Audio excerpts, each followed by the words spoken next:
As you guys have probably figured out by now, fly fishing is a huge obsession of mine. But I didn't grow up with family members to show me the ropes like a lot of other people. In fact, I'm mostly self-taught, and I remember how overwhelming that process could be. If that sounds familiar, but you have your heart set on learning to fly fish, then you're gonna need a few things. In this video, we're gonna go over 15 pieces of gear you need to get started. Before we jump in, I want to make a few blanket statements. The gear that we're looking at today is primarily for trout fishing on western rivers and streams. If you're into steelhead or salmon, this is probably not your video. Also, if you're learning to fish, I highly recommend learning during the summer and fall. I'm talking July through September. You're going to have a much higher success rate. You'll have an easier time waiting, and you're less likely to freeze your butt off and get frustrated. All right, let's go.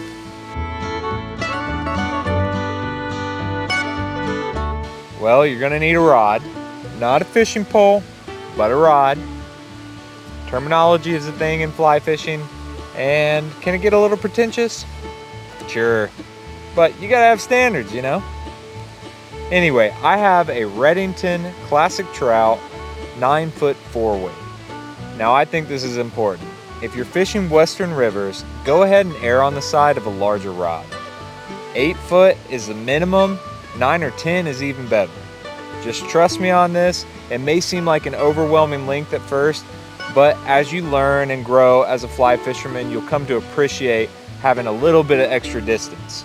Now, if you're fishing those tight eastern rivers and lots of rhododendron tunnels and things like that, that's an appropriate time for a shorter rod. But like I said, for western rivers, definitely err on the longer side. So that's rod length. Now, rod weight, without getting too detailed, refers to the flexibility and translates to how quickly you can land a larger or smaller fish. I think there's a general consensus that a good all-around rod is a 4 or 5 weight. I went with the 4 weight because I like to have a little bit more flexibility in the rod. I like that it's a little more sensitive, and it makes fighting smaller fish more fun. Now, I want to strongly advise you, don't go out and spend a ton of money on a new rod. Don't go buy like a bamboo rod or something like that. Just get something good, middle of the road, that's going to get the job done. Talk to people at the local fly shop. They'll help you out. Yeah, don't spend a ton on it. All right, so you got your rod. Now you need your reel. I'm going to throw out another word of caution here. Reels are a lot like watches. You can spend an astronomical amount of money on them, and at the end of the day, they keep the time. Don't spend a ton on yours. Keep it simple. You don't need a fancy one. For trout fishing, it's just a place to store your line. You don't need to worry about arbors or drag or things like that. Just keep it simple. I use an old Fluger Minimalist that I got at a garage sale for $15, and I absolutely love the thing. The only thing that does matter is that you choose the right size. This should be based on your rod weight.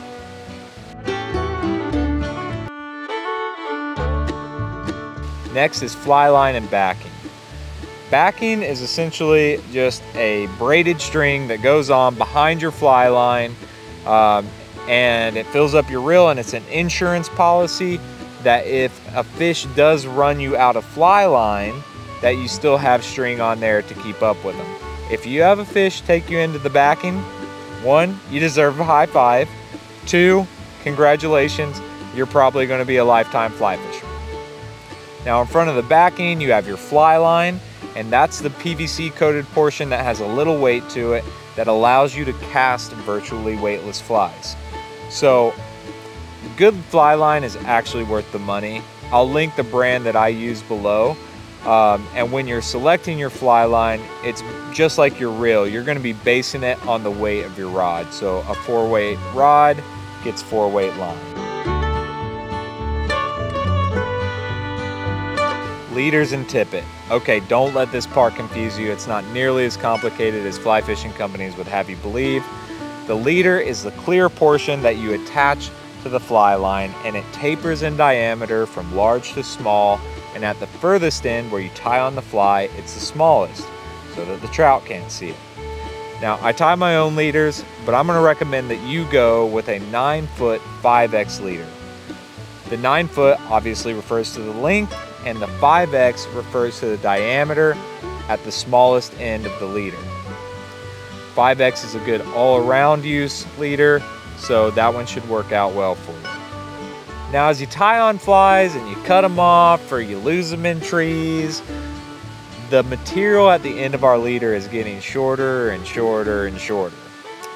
So rather than buy a new leader every single time, what we use is called tippet.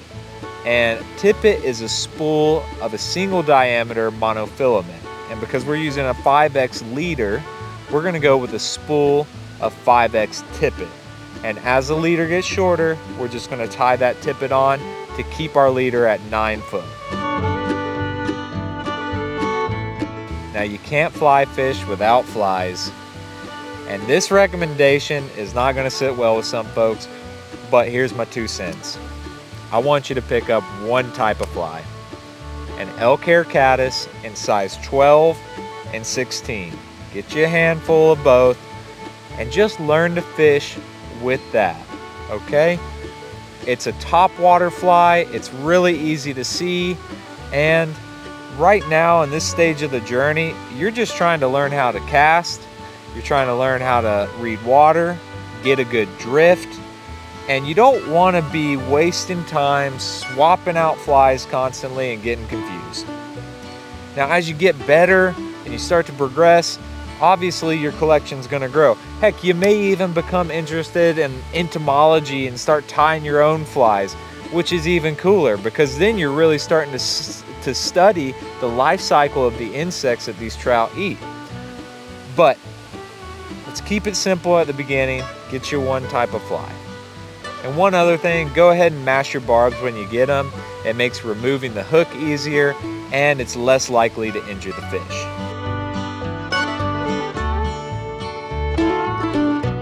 Okay, you need a fly box now. Just get a cheap one. It doesn't need to be expensive, and if you're really on a budget, clean out an old Altoids can. That will work just fine. It's just a place to hold your flies. Floating, you're just going to put a little dab of this on your fly, and it's going to help it float longer. Just go ahead and get some. You'll be glad you did.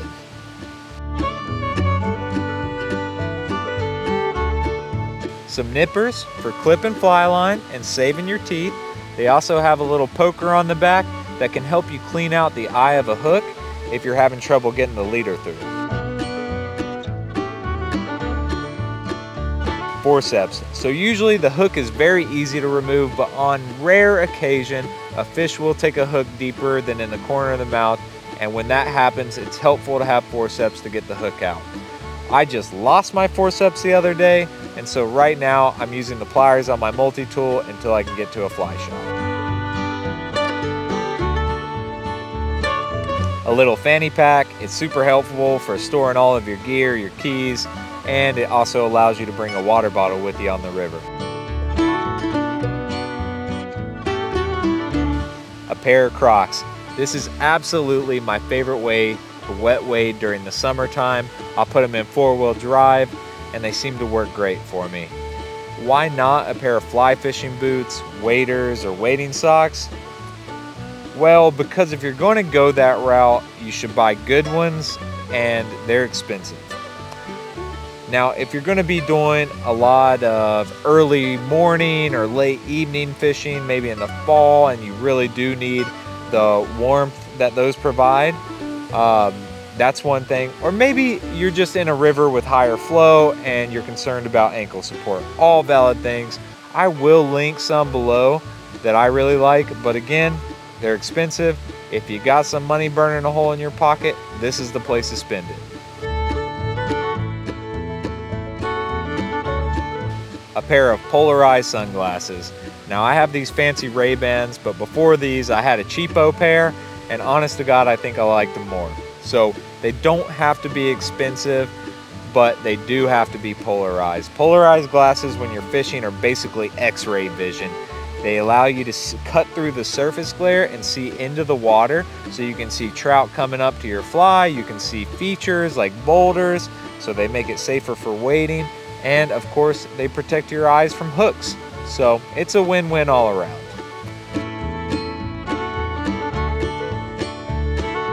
A dark brimmed hat, again, it's just cutting down on the surface glare and keeping the sun off your face.